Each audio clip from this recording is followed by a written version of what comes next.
Welcome, Grace Point. We are here to dive into the Word of God. I know that you could be doing a lot of other things tonight, but I'm glad that you joined with me as we study Solomon and his words of wisdom through the book of Ecclesiastes. And so tonight we want to finish up chapter 10 and learn about how we can live our life in a wiser manner than maybe we've done in the past. And it's got some great applications for some of the things that we may be struggling with or even doing or not doing during COVID-19. So this is a really good place to be. And it's always incredible to me how God always has a word for us, no matter where you pull the text out from the Bible, that it can apply to your life no matter what you're going through. So let's dive in tonight and talk about what Solomon's got to say. Now, a lot of the time in this section, Solomon will be very sarcastic, and so I'll try to highlight that when we come across those types of things. Somebody gave me a towel a few weeks ago. I don't think it was meant in a negative way toward me, but it says, I'll bring the sarcasm. And so tonight, Solomon is going to bring the sarcasm for us to help us to understand some things about wise people and about foolish people. So chapter 10, Ecclesiastes, verse 11 is where we will pick up tonight, and it just simply says this: if the serpent bites before it's charmed, there is no advantage to the charmer. In other words, in seeing some sort of carnival or maybe some kind of a roadside entertainer, this would be who Solomon has in mind, this street performer. Think about it this way, read it this way. If the juggler drops the ball before the show, then it's no advantage to him. And what he's saying, because it's a really strange passage to talk about snake charmers, and you've probably seen pictures. I don't know that I've ever seen an actual snake charmer, but I've seen pictures. You know, that picture where the guy's usually sitting down with some sort of, I don't think it's a flute, but it's some sort of music instrument. There's a cobra coming out of some sort of container, and he charms, hypnotizes the snake, and as he does that, he puts on a show. Everybody applauds, and then when they get ready to leave, like they do street performers, they drop their coins into his bucket. And so if the snake decides to bite the charmer before the show really gets started, then everything that was supposed to go forward stops, and there's no advantage for him. There's no profit for him. And so Solomon writes to us and says, look, it's important that you have proper timing, and it's important that you apply wisdom to your life. And so we know that doing the right thing at the right time is important, but also doing the wise thing at the right time is important. So I think the application for this is that we are wise not just because we know the right thing to do. We are wise when we do the right thing. So that's the basis of wisdom, is not just to have some information, but to have the application for what we know is the right thing to do. So if I should do it, then I do it. And you know, if you don't do that, then you've actually stopped before you've ever started. And so what Solomon is saying is, we're going to go through life, and we want to have a profitable life. We want to be successful in life. We want to have advantage in life. Then what we'll do is we'll apply wisdom. And all of us know this is true. If I were to ask you, are you snake bitten? What I would be asking you, are there things in your life that you know you should do that you've never gotten started on? You may say, I'm going to lose weight, but you never start the diet. Then you know that you need to lose weight, but you never do it. Or maybe you say, I'm going to start studying God's Word, but you may say, but I'm going to start it next week, and so you put it off. And it's not just an issue of procrastination, but that hesitation, that never starting up, it ends up being unprofitable in your life. And so we all struggle with this in the application. You know, if we say, I know on the flip side, I know I shouldn't do this, but I do it, then we're still not applying wisdom. So what area in your life have you been saying, this is something, especially in spiritual life, this is something I need to start, but you never profit from it, even though you know you need to do it. So mentally you're on board, but practically you never get on board. And so it doesn't profit you. And so Solomon writes to get us to think about the application and execution of the wisdom that we gain. So if you study Ecclesiastes, but you never do what it says, then really it's not profited you. It's only profitable when you practice it. It's only profitable when you put it into action. Then in verse 12, he goes on, and we'll read through verse 14 because they fit together. He says these words, "The words of a wise man's mouth win him favor, but the lips of a fool consume him. The beginning of the words of his mouth is foolishness, and the end of his talk is evil madness. A fool multiplies his words, though no man knows what is to be, and who can tell him what will be after him?" So when Solomon's writing in this section of Scripture, he's talking about the difference between a fool and a wise person. And it's important for us to recognize this as well, is that his words are directed toward what a wise man speaks versus what a foolish man speaks. So the words of the wise man's mouth are the things that win him favor with other people. In other words, when he speaks in a gracious manner. And so one of the things that we can judge whether or not we are talking wisely is how gracious are we with our words? Are we kind with our words? Are we gaining favor with people? And he's not talking about like a pastor preaching and tickling ears and making people feel good and just sort of giving chicken soup for the soul, he's not talking about that. He's talking about, are the words that we use kind to people? Do we win people over with our words? Are they gracious words? And so that's what he's trying to help us to think about. Are we winning others over? Are we building others up? In other words, are the words that you use, that you speak, and we will even apply this to social media, are the words that you put on social media constructive toward other people, or are they destructive? Because what he's going to say is the fool has the problem of being destructive toward others, but also being self-destructive in the process of him the use of words.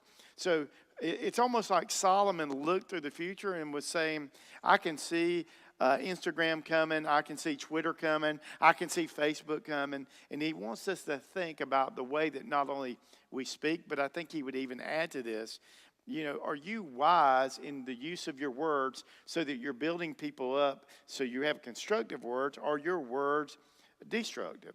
In other words, think about the way that you use your words.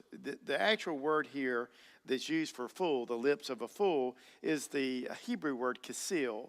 It's a specific type of fool. So when you read in wisdom literature, it's a fool, you need to look up and say, well, which kind of fool is this? And there's a Hebrew word that tells you what that word is, and then you begin to learn, well, this is a particular kind of fool. It's a kasil, which is what I would term as a pleasure-seeking fool. It is a person who is driven by their impulses, so therefore they think foolish thoughts, they do impulsive things, and they speak impulsively.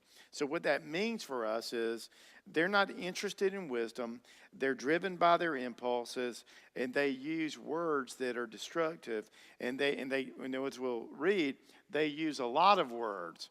In other words, they have a high quantity of words, but the quality of their words is off base. One of the things that's impressive to me about the great evangelist Billy Graham was that all the people talked about how gracious he was with his words. And so not only was Billy Graham passionate about the gospel, he also lived in a wise manner. I have a really great book on his life called The Leadership Secrets of Billy Graham. Just a wealth of good information about this incredible leader who passed away a couple of years ago. And there's one chapter that is centered around loving his harsh critics.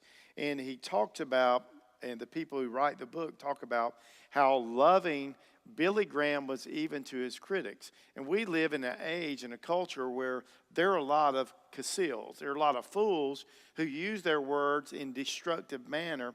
And so what I want to read to you is when Billy Graham one time said that without my enemies, I never would have been challenged to reach the next level. Never would have found the determination to excel. In other words, he saw his enemies actually as a positive in his life. He saw his critics as a positive in his life because they helped challenge him to do the right things and to be better. And there's a statement that comes after his statement that says, sometimes we need enemies to press us to new heights. Just as a football team needs a challenging opponent to drive them to extraordinary effort, Billy did not let his critics control his agenda or his emotions. He personified his commitment to the gospel of love. In other words, Billy Graham was great at being loving toward those people who were not necessarily loving toward him. And so how do we handle our critics? Proverbs chapter 12, verse 16 is a verse that comes to mind when I think about this. He says, the vexation of a fool, this is Solomon writing again, is known at once. So immediately you know how the fool is thinking and feeling. But the prudent ignores an insult.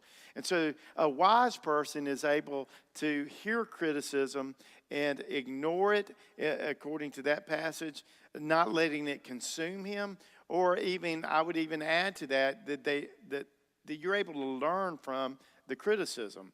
And so whenever you get criticized, you look at it and you say, is there some truth to that? If there's no truth to it and you're confident in what God's got you doing, then you just brush that off. It's like, the duck's back. It just rolls off and you let it go. And if there's some truth to it, then you take it in and you learn from it. Billy Graham was great at doing this, and I think wise people learn to be able to take constructive criticism. And so, but when he spoke of other people, he was always, in his words, gentle, loving, and kind. And that's the way that we, as followers of Christ, need to be with the people in our life. We don't need to be impulsive with our words, like a seal, but we need to be measuring our words. The fool who is impulsive doesn't measure his words. As a matter of fact, as we're reading this text, it says, in verse 14, a fool multiplies his words, meaning he talks too much. So, you ever been around that person and they're always talking and they're always playing, they're always joking? You ever said to them, man, you need to grow up. You play too much. And see, maturity is, when I was a youth pastor, this is the way, the definition of maturity I would teach my students.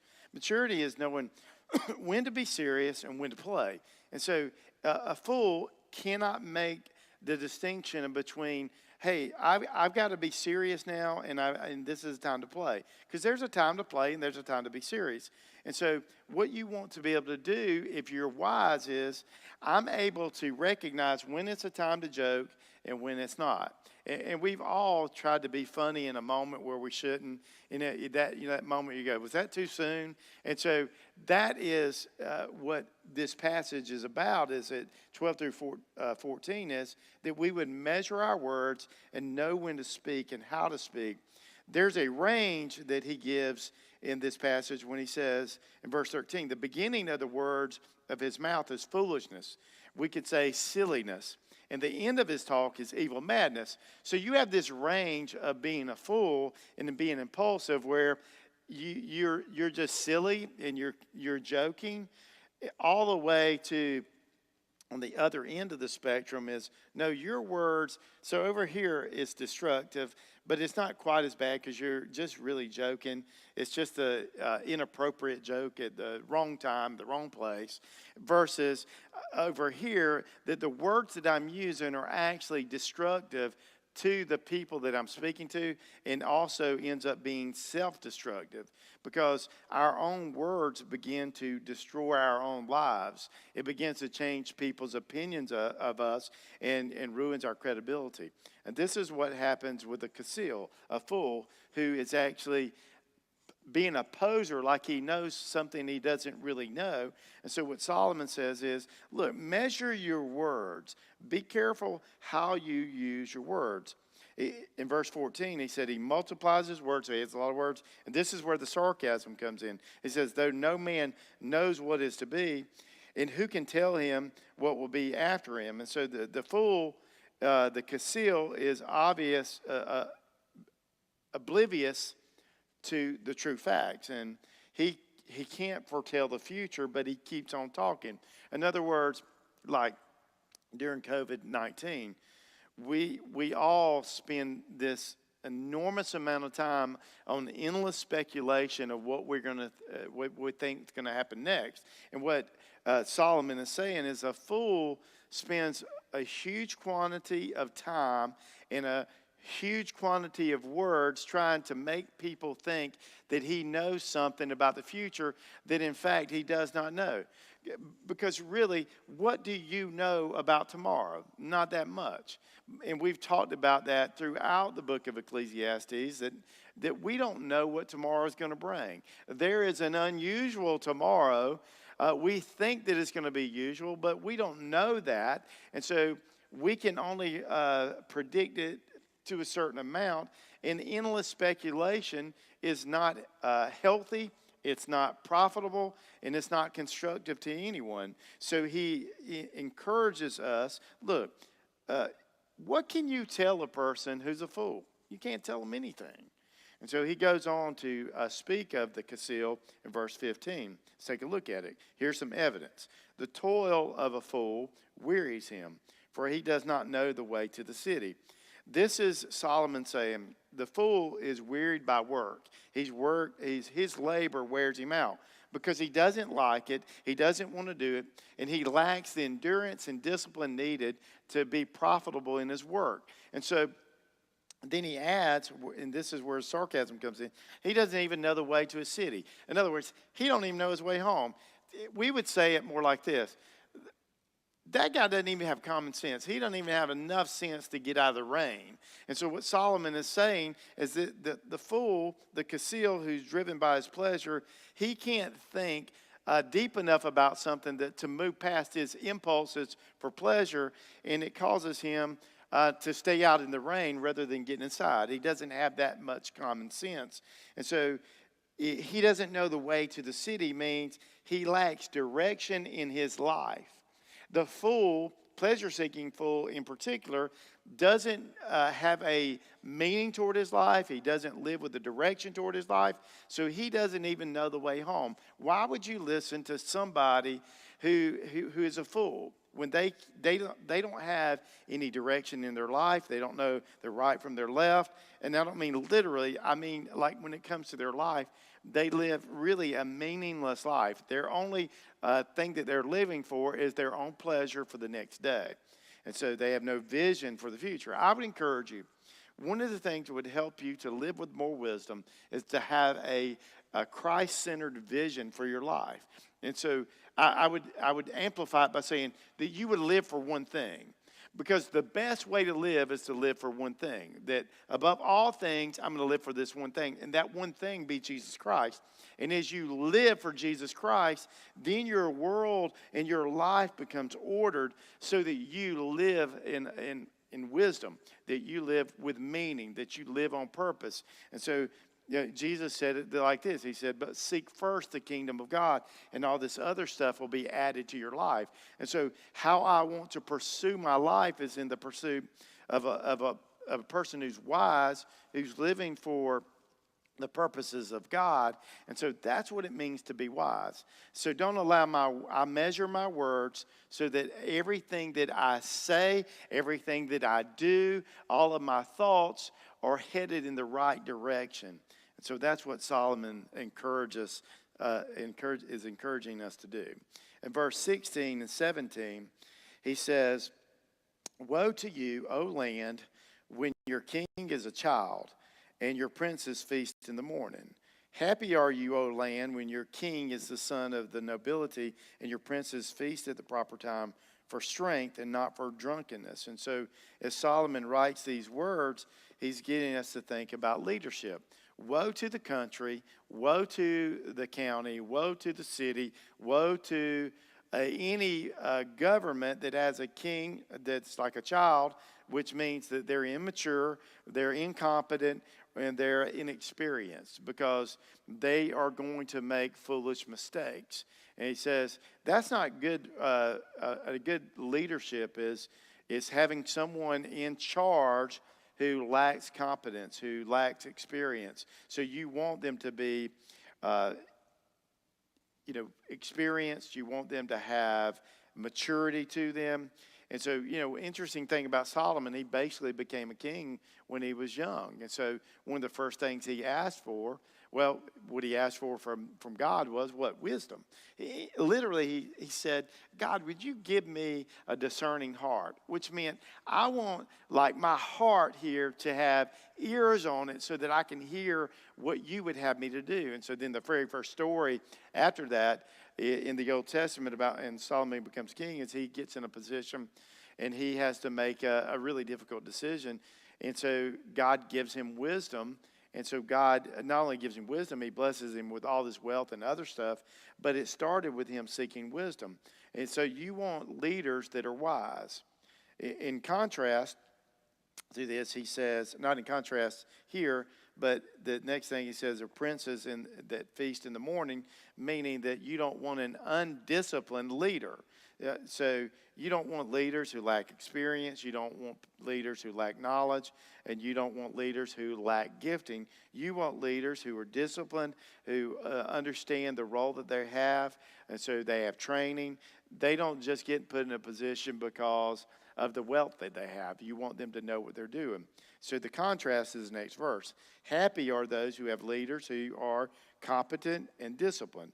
They have experience, they have a skill, they've learned to make good decisions.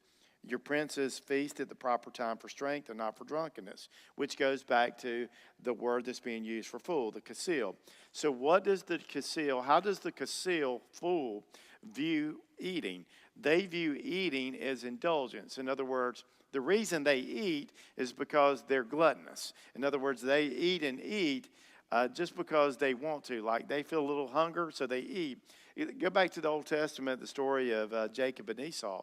Esau acted as a kasil in the story of Jacob and Esau because Esau had been out hunting. He came back inside. His brother Jacob was fixing a stew, and he was like, man, I'm starving to death. Give me some of that stew. And Jacob said, I'll give you some of that stew if you give me your birthright.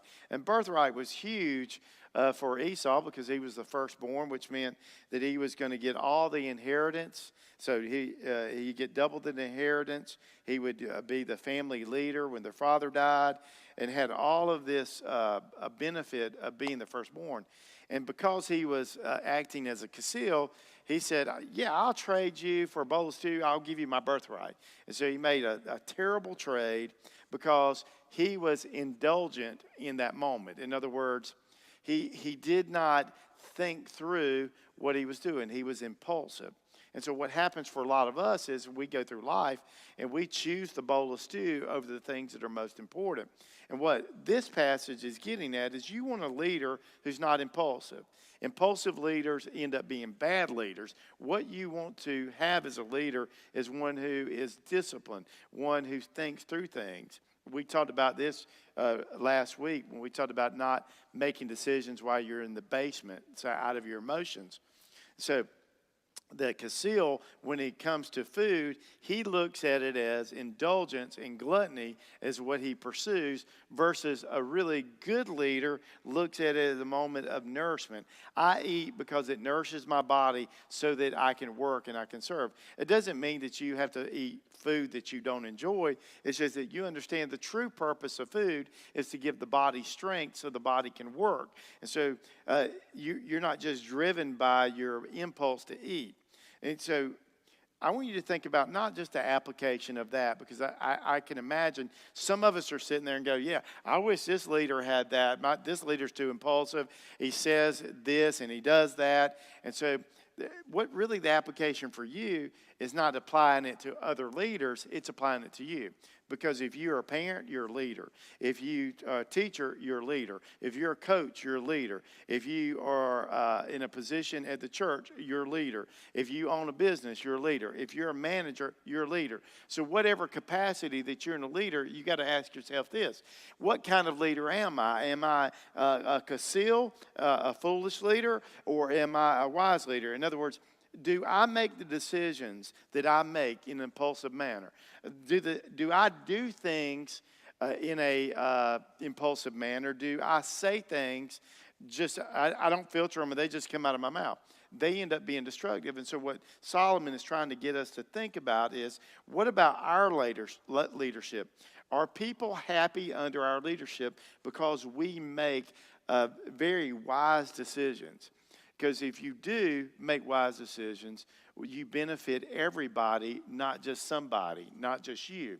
And so the encouragement he gives us is that we would be the kind of leaders who people want to be under because we make good decisions, not impulsive decisions. And then verse 18 and 19, he goes into what we would call slothfulness. Through sloth, the roof sinks in. And through indolence, the house leaks. Bread is made for laughter, and wine gladdens life, and money answers everything. And so as we're going through this, there's a cause and effect in this little section. There's slothfulness, which leads to lack of upkeep of the home and being irresponsible. So you have the first thing, he is lazy. So he won't work. It's not because he can't work. He chooses not to work because he's unwilling to work, and therefore the rafters or the roof sinks in. Versus through indolence, he's idle, so he isn't working, so he's not doing anything. It's almost like he's just sitting around the sofa, not doing anything, and so the house leaks. The house is not kept up because of laziness. Look, I'll confess, I've done plenty of that in my life, and I've procrastinated, wanted to do other things because the upkeep of the house can be difficult. Undisciplined, the point being, undisciplined leadership leads to ruin. If you want to ruin the house, then be undisciplined in your leadership. And so this is as it moves into bread is made for laughter, wine gladdens life, and money answers everything. This is a sarcastic observation about fools. Food is for laughter, and drink is for merriment. And so food's not just for eating to gain strength, and drink is not just for quenching thirst. It's actually something that is there for gluttony, for drunkenness. And then he says, and it generally boils down to this: you think money's the answer to everything because you think money is the great provider and the great pleasure of life. And so the more money I have, the happier I'll be. And what Jesus says, you can't serve God and money at the same time. You'll love one and hate the other. You'll despise one and hate the other. And so, for a lot of us, then we get to be driven by our impulses for drink, our impulses for food and entertainment, and then you move into, what does money provide me? And so he's being sarcastic and say, if you don't have a relationship with God, then you will be impulsive with your life, and so everything will be driven. Your master will be money, and what you'll do is you'll be devoted to what it gives you. What does it give you? Well, it gives you food for your stomach. It gives you drink so that you can party and entertain yourself. And so he's being sarcastic to say, this is what life is like under the sun. And what he's implying for us is that's not profitable for you. It's self-destructive. But also, if you're in a leadership position, that it doesn't help your family. It doesn't help your business. It doesn't help the church. So avoid being an impulsive leader. And so he encourages us to live a profitable life and not to ruin our lives. And then verse 20, our last verse for tonight, says this: even in your thoughts do not curse the king, nor in your bedroom curse the rich. For a bird of the air will carry your voice, and some winged creature will tell the matter. This goes back to what we were talking about earlier. This is about Solomon saying to us, do not live impulsively with the things that you say. And I'm going to add, Solomon will say, do not be impulsive with your social media posting, because it is, look, when you see foolish leadership, when you see concealed leadership, your tendency is to be reactive to that. And just because you see foolishness, don't be a fool in the same way. So don't respond to it. Your authorities, let's just say it this way. So if your authorities over you are foolish and they make poor decisions, you don't have to jump in and do the same thing. And so he encourages us, hey, be careful with your criticism of people in authority, because that same criticism may be leveled at you. And he wants us to learn. So it's interesting. He says, even in your thoughts, do not curse the king. So before it ever comes out of your mouth, what Solomon says, look, you need to be very careful about speaking of those in authority over you. So don't curse the king, not just in your words and not just on a social media posting, but actually you need to temper that while it's still in your mind. In other words, you need to get a hold of your thoughts and have some self-control in your thought life so that you don't say things that you shouldn't say about the people that God has put in charge. Are there foolish leaders in charge? Answer, yes. And if you've been in charge at times, guess what? You've most likely made foolish decisions too. And so what Solomon is saying is, look, be gracious with people in leadership. And through COVID-19, almost can't get on Twitter or Facebook because of the negativity that comes toward the people in leadership. And it doesn't matter if it's a Democrat or Republican or whoever.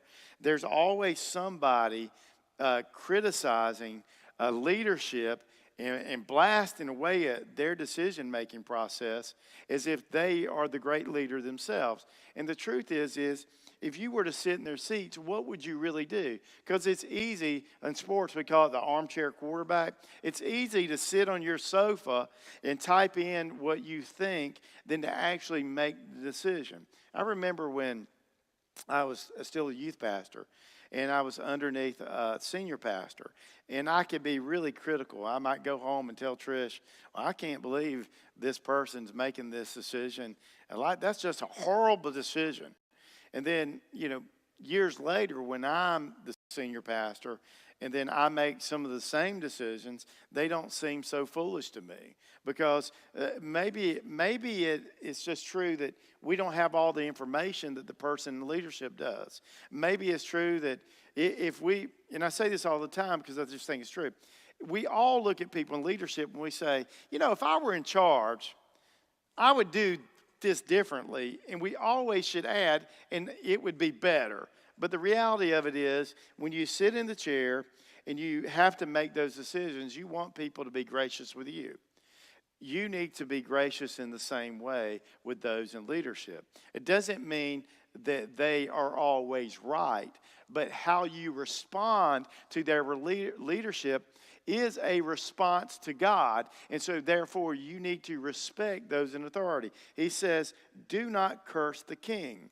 In other words, don't be blasting Solomon because he's the king of Israel and you don't like what he does. And so you can speak honestly about things. You can be not judgmental, but what you can do is you can decide whether or not that is a moral decision. You can decide whether or not that's theological. But a lot of the things that are just decisions that have to be made that leaders have to make. And so, in this time of COVID-19, none of the leaders that we have been through this before in the way that we're going through it. So I want to encourage you as a follower of Christ, be gracious with those who are in leadership, whether it's our mayor or whether it's the county commissioners or whether it's the governor of our state or the president of the United States. Give a little grace and begin to try to deal with your response while it's still in your mind before it comes out of your mouth or before you type it on a post, because I think we have to think about as followers of Christ, is what I'm saying, is what I'm thinking, is what I'm posting glorifying to God? Is it for the good of the community, or is it foolish and impulsive of me to say certain things? So I would say, don't curse your leaders in your mind or out loud or online. And so Solomon, ends, he says, why? Because what you do in private will eventually be public. And how's that going to look? Is that going to be something that you will regret later? Is that going to be something that's destructive, or is that going to be something that's constructive? And you know this. When you're in leadership, you want people to be gracious with you. So my advice to you is be gracious with other people. Jesus said we'll be judged in the same measure in which we judge others. And so, in other words, deal with people in leadership or just in life the way that you want people to deal with you. That's the wise thing to do. So I think one of the things that throughout the rest of this half of the chapter that has really landed on me is, I think we all, during times like this of COVID-19, have a tendency to be very judgmental toward decisions that are made. We tend to be very impulsive in the way that we think and the way that we speak and even the things that we do.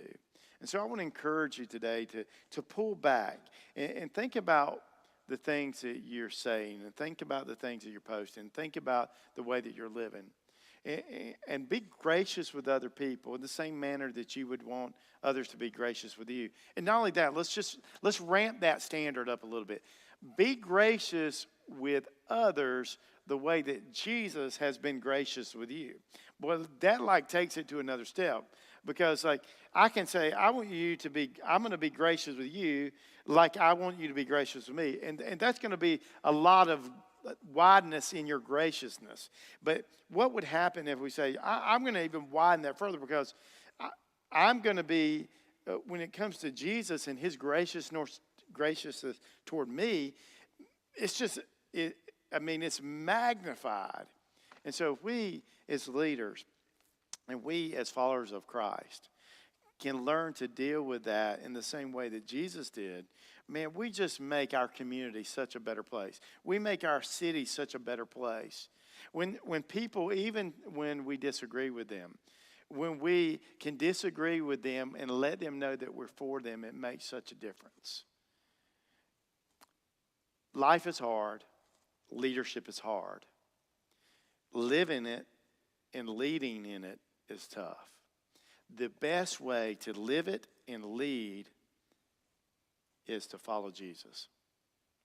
Let me say that again. The best way to live life, the best way to lead in life is to follow Jesus. That changes everything. The heart of wisdom is found in Jesus. In Jesus, it says, as he grew up, he grew in favor with God and with man. In other words, Jesus was constructive in his life with the Father and with the people around him. And we too have to be that way. You can't say that you follow Jesus and not do what he says and don't do what he did. And so that's our pursuit. That's living on purpose. And that's living for those around us. That's living for the glory of God. So I hope you're encouraged. I hope you're challenged at the same time.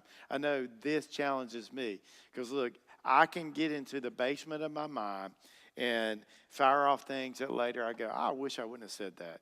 I've had things I've done, I wish I wouldn't have done that. I've had things I posted, I'm like, I really need to take that tweet down.